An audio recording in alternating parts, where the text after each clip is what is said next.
So the countdown is on, and people are very excited about this idea that we're going to be able to delete our trucks. And I've already told you guys this, and I want to make sure you guys aren't telling people that I'm telling you that you can delete your trucks, because I have never said that. One of my friends sent me a text message the other day on a video on the comment section, and I'm like, bro, like, I never said that people can delete their trucks. I've always told you guys, highly unlikely. And it would take a lot of different, presidencies, and of course the right presidents to roll back these things. It can't happen in 4 years. So again, as I've said, I like the idea of us being able to have a choice, and that's what I hope to see, but highly unlikely they're going to give us a choice to be able to do weight loss program, delete kids on our trucks. Now, here's something that we need to discuss. Now, I know that we've beaten this topic to a pulp, but there is something that we have not been talking about, which is ULSD. Me personally, I think that this might be something that they can really attack, because they're taking out the sulfur in our diesel. And if you don't know, sulfur in the diesel is actually a good thing. Now, they started doing regulations around sulfur in the diesel back in like the 90s. I'm going to read an article to you guys here in a second. This to me is equally as important as a delete kit. And the reason why is because obviously having that sulfur in the diesel will help bring more reliability to like our fuel systems. And of course, I believe that the sulfur also helps give the diesel fuel a better burn. That's pretty much why we always bought diesels, because diesels have always been known to giving us the best fuel economy.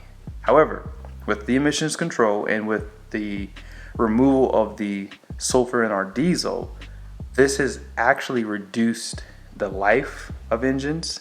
I'm talking about diesel engines and their efficiency. So let's check out this article real quick, and then we'll discuss ultra low sulfur diesel, low sulfur diesel, high sulfur diesel, and ultra high sulfur diesel. This is the EPA website, and it says down below here, before EPA began regulating sulfur in diesel, diesel fuel contained as much as 5,000 ppm of sulfur. EPA began regulating diesel fuel sulfur levels in '93. Beginning in 2006, EPA began to phase in more stringent regulations to lower the amount of sulfur in diesel fuel to 15 ppm. This fuel is known as ultra low sulfur diesel. Did you guys catch that? 5,000 ppm down to 15 ppm. Now you understand why the Duramax with the CP4, the PowerStep with the CP4, and with the Cummins CP4, why they've been having these major failures. It's because they took out so much of that sulfur and they didn't replace it. I mean, if you run biodiesel, I think biodiesel does help a little bit with lubricity, but the reality is they really neutered the diesel that we put in our trucks. And you might be wondering, well, what does sulfur do? We're going to read it here in a second. But if you ever thought it, maybe you now see it a little bit more clearly. They've been attacking internal combustion engines for a long time. I know that you guys see this. Like, I never really did research on how much of the sulfur they took out. But to see that much taken out, 5,000 down to 15 parts per million, it's a big difference. Be sure to read here, but I'm going to jump down a little bit. It says the removal of sulfur or desulfurization can cause other physical changes to the chemical composition and properties of the fuel. Removal of sulfur and other compounds decreases fuel conductivity, changing properties such as lubricity, density, and viscosity. Additives are regularly used and recommended to improve fuel performance, and the blending of ULSD with biodiesel to improve lubricity is common. Certain organ sulfur compounds are known to have antimicrobial property, hence its presence can help to control the reproduction and growth of microorganisms in fuel storage tanks and systems. I had someone recognize me out probably a few months ago. And they were kind of picking my brain. They got their first diesel truck. It was a Ford 250, 350, I can't remember, Power Stroke. And they were a little concerned about the CP4. They didn't want to do the bulletproofing upgrade that they have. I cannot remember the name of it, but you can basically change out the CP4. But he says, I don't want to spend that kind of money right now. So he asked me about running engine oil versus fuel additive. And I don't know why this came to his mind. He figured that maybe this would be better versus, you know, actually running a fuel additive. And I told him on the newer diesel trucks, engine oil does not have a clean burn the way diesel fuel does. So when it does burn, it turns to ash, and ash will get pretty much clogged up in your diesel particulate filter, and you will basically have to probably get it replaced. So no, you cannot burn engine oil in your fuel tank because it will not have a complete burn the way diesel fuel does. So yes, if you're gonna run something that is meant to be in the fuel tank, number one, but number two, run something that will also raise the cetane levels of your fuel too and help with the DPF. So this is Lorenzo's. I just switched to it. I've seen a lot of people talk about this. Insane Diesel recommended this, and I also give a promo code. So I just start running this. So I can't give you like any like benefits quite yet, but in a few months, I'll let you guys know how this works. Because what I'm really after is just the DPF system. I want to see if that will help reduce the amount of regens that I'm getting in my truck. Because most of you guys know I have the Banks i-Pro, and in the past, I didn't update my Monster, my data monster, whatever you call it. I never updated it, so I didn't have a lot of the stuff that you could see. So now that I see my regens, I'm seeing, wow, like my truck has started doing quite a bit of regens. Like I think it's like every 150 to 200 miles. I'll do a video on that in the future. But you really want to try to get something to help obviously raise your cetane level, increase lubricity, right? And help a little bit with moisture too. So this is something that I would just recommend because some hot shotters have been using it. Insane Diesels did a video with me on, they had a Power Stroke that went almost 1,000,000 miles without any failures, almost. I think it failed at like 893,000 miles or something like that. But yes, highly recommend this, promo code for this and Banks in the description. Now I want to show this to you. I believe the study was done in 2013. Now it does show you guys basically the amount of sulfur in ultra high sulfur diesel, high sulfur diesel, low sulfur diesel, and then of course ultra low. So ultra high sulfur diesel had 1,800 ppm of sulfur. They say the actual level was this. Then they said high sulfur diesel was 500 ppm actual. Low sulfur diesel was only 50 ppm.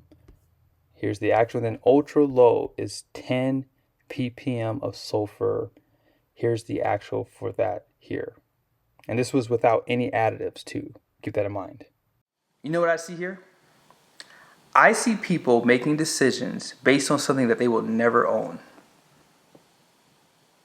That's what I see here. And they don't care how unreliable these engines are because they don't care. But it will continue to deter buyers. Think of it like this. Just 20 years ago, people used to buy diesel-powered cars. Volkswagen, TDI, anyone? There were Mercedes, BMWs. There was a bunch of them out there. There's a lot more half-tons. Every manufacturer here in America had one. But why did people buy diesel-powered cars? Oh, I know why. Because they were known to be more reliable, right? They were very fuel efficient. You can get 40, 50, 60 miles to the gallon once that engine broke in on the Volkswagen TDI. I had friends that had them. I mean, even in the city, they can get like 30 miles to the gallon. But then they start adding all this emissions control, DEF. And then those people stopped buying them. You know why? Because they became unreliable. They became an issue. They had an extra cost. But they were so fuel efficient. Right? There's so many things that kill American people every year. But they've dug their heels very deep into this. Now, look at it this way. How many cars today, have diesel engines. Don't worry, I'll wait. In America, how many cars have them? What about SUVs and half-ton pickups? GM is the only one I can think about, and that's the only one I know in America. So eventually, they want to get to the point where they say, man, we got to get these people to see how unreliable diesel engines are and stop buying them. And then the manufacturers, man, like we stopped building the diesels because people stopped buying them. Well, you created this unreliability around them. They're terrible today if you compare them to the last few decades. And then when they discontinue the diesel, they'll start adding stringent emissions control on gasoline engines. They were talking about putting a particulate filter on a gasoline engine within the next 5 years. And then when those engines become unreliable, why not just buy an EV? So then they discontinue the gasoline engine. And then what's up on the horizon for us? More control. It never stops. That's why this video is so important. I know you guys say, you guys keep beating this dead horse. Well, no, you guys just need to wake the heck up. And you know what I love about some of you tree huggers who do buy diesels? What's so funny to me is if there was an option, even if it was free, to have emissions control versus not, I bet you a lot of you guys who are all for the emissions won't even select that option. That's what ticks me off about you guys. You won't do it if we don't have to, but at the end of the day, if you have to do it, then everyone has to do it. It's just funny how people are. And see, I would love to rain on other people's parades. Imagine if I became the leader of the LGBT community. Is it LGBTQIA? I think it's what it's called now. Imagine if I became the leader of that. What do you think would happen to that organization over the matter of a few months? A Christian, Jesus-following man like myself. Imagine what would happen to that organization. It wouldn't last long because I would not hold back. And listen, I'm not saying that I want to see demise to gay people. Listen, if you're gay, you have the right, you have free will to do whatever you want to do. Just don't ask my opinion. But imagine if I was a part of that organization. What would happen to it? And I ask you this question in closing. Why do you think diesel engines are so bad? Is it because they put people in that position to regulate it that could care less about it, and they don't care about how unreliable the engines have become? I mean, it's something to think about, but yeah. Hey, real quickly, I have nothing against gay people. Hey, if you want to be gay, again, you have that right. You have free will to do whatever you want to do. Just don't ask my opinion. My cousin just moved out here and he's gay, and, we don't talk about this stuff because he knows where I stand, right? So my thing is, stop making up stuff. Stop making up stuff that's not really happening. Diesel soot is not killing people. And if it is killing people, please show us the data that promotes this, right? Just saying. I'm just saying. There's so many things in America that we could do to regulate that we don't do. But this is what they dug their heels in. And it's time to bring back that sulfur to our diesel.